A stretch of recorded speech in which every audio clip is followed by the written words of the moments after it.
দুপুরের রান্নার কাজ চলছিল। দুপুরের রান্নার সময় হঠাৎই গ্যাসের সিলিন্ডারে আগুন দাউ দাউ করে জ্বলে ওঠে রান্নার জায়গা, বাড়ির এক অংশ। সাথে সাথে সেই জ্বলন্ত গ্যাসের সিলিন্ডারকে পুকুরে নিক্ষেপ। বড়সড় বিপদের হাত থেকে রক্ষা পেল দাসপুর থানার হোসেনপুরের নিরাপদ সিংয়ের পরিবার। জানা যাচ্ছে আজ এই দশমীর দুপুরে পরিবারের জন্য গ্যাসের চুলায় রান্না করছিলেন নিরাপদ সিংয়ের স্ত্রী। হঠাৎই ওভেন থেকে সিলিন্ডারে আগুন ছড়িয়ে পড়ে। বেগতিক দেখে কোনোভাবে রেগুলেটরটি টেনে ধরে ওই সিলিন্ডারকে বাঁশের সাহায্যে ঠেলে বাড়ির পাশের পুকুরে ফেলে দেওয়া হয়। পুকুরের মধ্যেই দীর্ঘক্ষণ ধরে ওই গ্যাসের সিলিন্ডারটি জ্বলতে থাকে। খবর পেয়ে পৌঁছায় দাসপুর থানার পক্ষে গ্রামের ভিলেজ পুলিশ সুশান্ত কপাট, সাথে অন্যান্য সিভিকরা। ছুটে আসেন পাড়া প্রতিবেশীরা।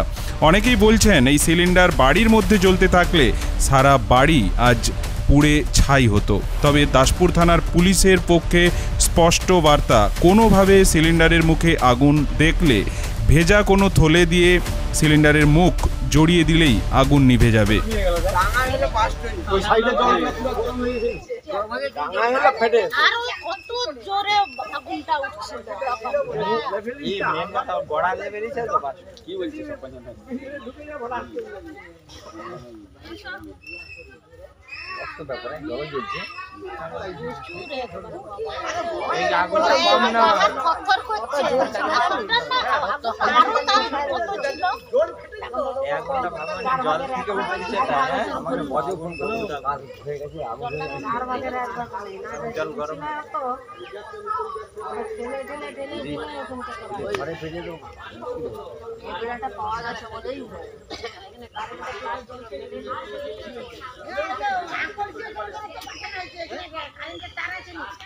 কারেন্টের তার আছে বলে